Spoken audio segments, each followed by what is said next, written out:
A murder victim in Florida identified. Shocked and stunned is an understatement for myself and my family. After more than 4 decades. A different kind of play. There's big volumes of them without a diagnosis. Opening doors for local children with autism. An officer giving something huge. There's no word. You could never say enough to thank someone. To a man who has given so much to his community. These stories and more coming up on Newsbreak. Hello, South Florida. I'm Laura Palfrey. I'm Kenneth Bueno. Happy Pi Day. Today is Thursday, March 14th, 2024. Live from the Lee Caplin School of Journalism and Media in North Miami, this is Caplin News. Finding closure, detectives here in South Florida not only cracking a cold case, but bringing peace to a family after more than 40 years. After 4 decades, a fatal shooting victim near Vero Beach has been identified. In 1982, officers discovered a body in a canal near State Road 60 in Indian River County. Using genetic testing that wasn't available 42 years ago, officers located the surviving relatives of Evelyn Townsend, who was 43 at the time of her death. The next mission for deputies is to identify Evelyn's killer. We have new people of persons of interest that we've identified. Unfortunately, they are deceased, but that doesn't mean we're going to stop trying to find out what happened to her and how she ended up out. The Indian River County Sheriff says knowing who the shooting victim is a big first step in their investigation. According to the National Autism Association, the rate of autism has steadily grown over the last 20 years. It now affects 1 in 36 children compared to the 1 in 150 average diagnosis back in 2000. Caplin News reporter Samantha Gutierrez spoke with a music therapist who teaches kids on the spectrum. I'm here at the Bass Museum's Creativity Center, where Paloma Dueñas, a music therapist and multidisciplinary artist, works with kids and their parents doing sensory activities. Triangle. In the museum, these 2- and 3-year-olds, developmentally, like brain-wise, will be a lot like a child with autism. A child, the brain at that age is very much into the sensory exploration, learning about the senses. For 8 years, Paloma worked in Crystal Academy, a school in Coral Gables specialized in autism. She credits her success in the Bass Museum to her extensive experience. I found this job for a research for children between 2 and 5 years old, like preschool, and how would they learn through the arts. Music therapy is the use of music for non-musical purposes.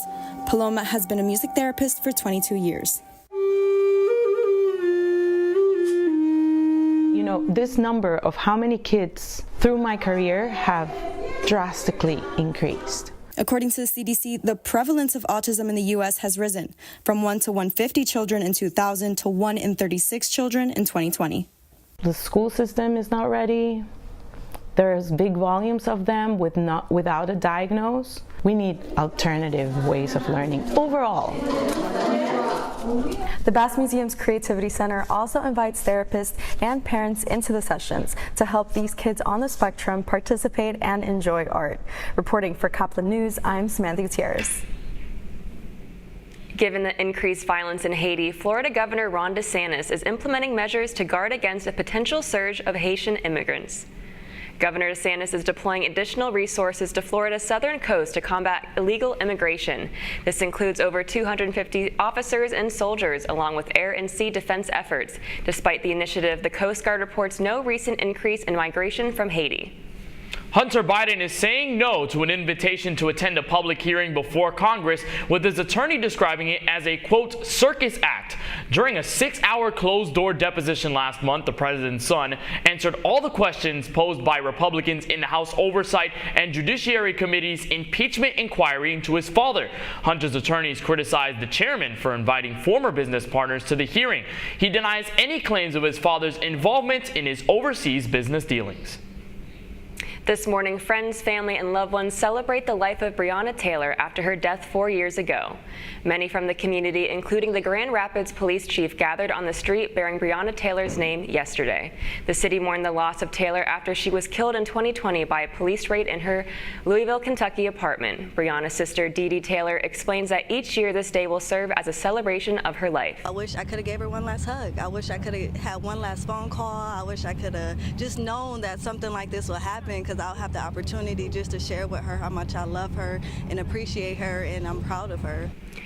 Dee Dee adds that the best way for her to honor her sister is to enact change so no one has to go through what her family did. A license in place this morning as SpaceX is set to launch its flagship rocket for a third test flight. The company's Starship rocket received permission from the Federal Aviation Administration to launch yesterday. Starship is also a part of NASA's Artemis lunar program.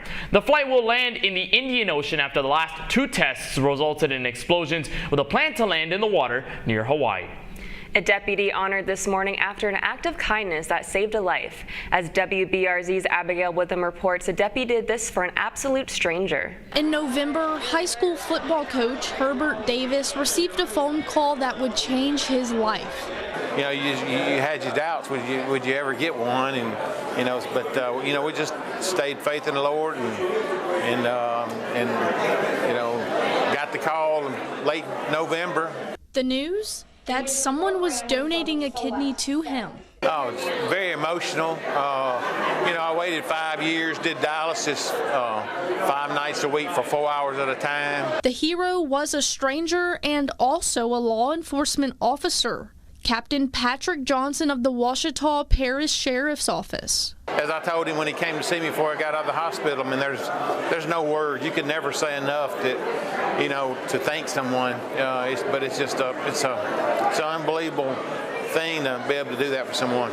And you'll never believe why Johnson said he chose to give up one of his organs. NYPD detective had done the same thing, and I thought about it, and it was just kind of one of those things that never really left my mind. And in fact, it kind of built up steam as time went on. And so I prayed about it and researched it, and I was just being led that direction. He was one of 14 officers from around the state recognized for their acts of kindness at the annual Beyond the Badge luncheon in Baton Rouge. I'm just one of many. I'm not anything special. It's there's guys out there. We saw 13 other people today that got recognized for what they do, and in fact, there's thousands more that don't even get that recognition, that do these kinds of things every day, that wear a badge. Abigail Whittam, WBRZ News 2. After a tie in their first Champions Cup match, Inter Miami and Nashville had to play an elimination game here in South Florida. That's still ahead, and so is this story. They didn't quit even in practice, even if we're all tired and hurt and sad and we're exhausted. They still tried, and I think that speaks a lot to how they won that national championship. A whole lot of spirit packed into some pint-sized cheerleaders. Newsbreak will be back in 2 minutes. Last week, Brandon met a girl on a dating app. One day after work, he finally found the courage to ask her out. No answer. He started to panic. Was he being too pushy? Maybe it was too... Hey, sorry I didn't respond. I was driving. I would love to go on a date. How does tonight sound? Brandon tried to play it cool, but inside he knew. A girl so smart, so responsible. She must be a keeper.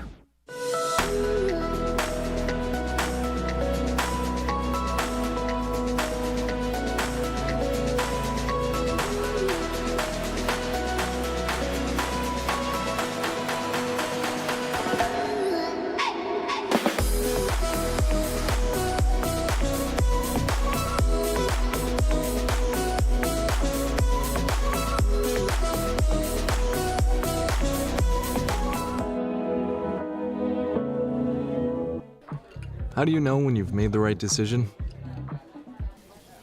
It's the feeling you get in your gut. The one that tells you what's right or wrong. It's the one that says, sure, I can have a drink. Or the feeling that says, okay, I've been drinking. Now what? It's the voice inside you that says, I'm buzzed.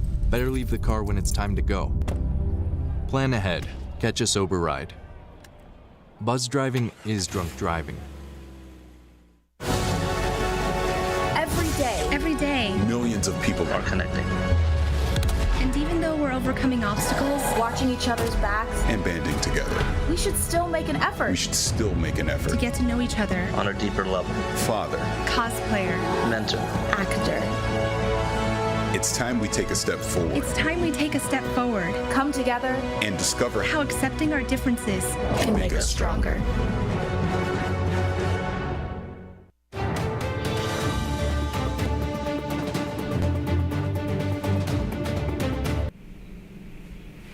A big accomplishment this morning coming from a group of tiny athletes. A young cheer squad in Nevada is working on potentially obtaining a third title. As KTNV's Kelsey McFarland reports, they have won back-to-back titles for 2 years. This gym is home to some young ladies who have worked very hard to make a big impact. Your back-to-back national champions, the Green Valley Christian Elementary School Guardians. They may be small in size, but their spirit is larger than life. 2, 3, 4. I feel very proud of me and my teammates. 1, 2, 3. 9 girls on this team get a back handspring within 3 months, which is really unreal and unheard of. It was this performance that earned a second national title for the Green Valley Christian Elementary cheer team, comprised of 2nd to 5th graders. A lot of hours. A lot of hours. Coaches Alicia Curry and Ashley Advent say months of dedication and maximum effort got the Guardians to this point. They competed almost every single weekend between January and February leading up until nationals. Didn't stop coming to practice. They didn't quit even in practice, even if, we're all tired and hurt and, sad and we're, exhausted. They still tried, and I think that speaks a lot to how they won that national championship. Through the cheers and the tears, a lot of character is built in the long hours. Maybe your friends are hanging out with each other on the weekends and now you're at a cheer competition, but they learn that there are, things to work for, things that are worth more than others to you, and it's okay to have different priorities than people. And then you still have to do the homework. The homework is hard. For 4th grader Amelia and her teammates, it also means a lot of lessons are learned along the way. To trust my friends and to push myself to do better. There's practices that don't go your way. You have to come back with, that positive mindset that we can be better, we're going to make it better, and I think that carries throughout your whole life. The cheer squad is now working towards a 3rd national title, coming into next season as better cheerleaders. I'm so grateful that we at least have coaches to help us learn and do cheer. And better humans. We're going for a 3-peat. Yeah. We're ready. Yeah. Reporting in Henderson, I'm Kelsey McFarland. Inter Miami shows a dominant performance on the pitch against Nashville SC for the CONCACAF Champions Cup. After being sat out due to a leg injury, superstar Lionel Messi returned to the field and helped the team put Nashville away. The Herons put 3 in the back of the net while leaving Nashville to only score in extra time. The final score was Inter Miami 3, Nashville 1. Messi and the team will go to the nation's capital to play DC United on Saturday at 2 p.m. The Heat's search for gold came up empty in a finals rematch with the Denver Nuggets at home. It was a defensive contest that went back and forth. Similar to the last meeting between the squads, Miami held on to a 4-point lead by the 3rd quarter off of a 12-2 run, but crucial buckets from Denver sealed a double-digit win. Bam Adebayo led the way for the Heat with 17 points and 13 boards. The final score at the Kaseya Center was Denver 100, Heat 88. Miami looks to rebound in the game versus the league-worst Detroit Pistons tomorrow at 7 p.m. Stick around, you're watching Newsbreak, and we're coming right back.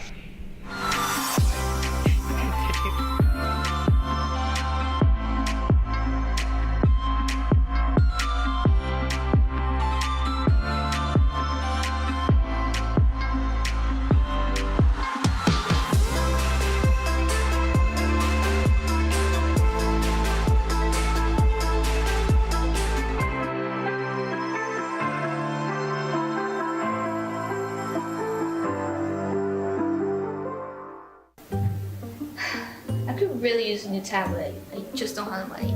Let me ask you something. Do you have a Pell Grant? Yes. You do know you can get a free tablet, right? Did you say free? Yeah, free. It's simple. And the application is done in the store. I could really use a tablet. Go get one. another satisfied customer. Stop by Pantotech in the Graham Center at FIU MMC today to speak with one of our associates to get your free tablet. Type 2 diabetes can have a big impact on your life. But how can it be prevented? Well, the first step is knowing if you have something called prediabetes. Take the 1-minute risk test today at doihaveprediabetes.org.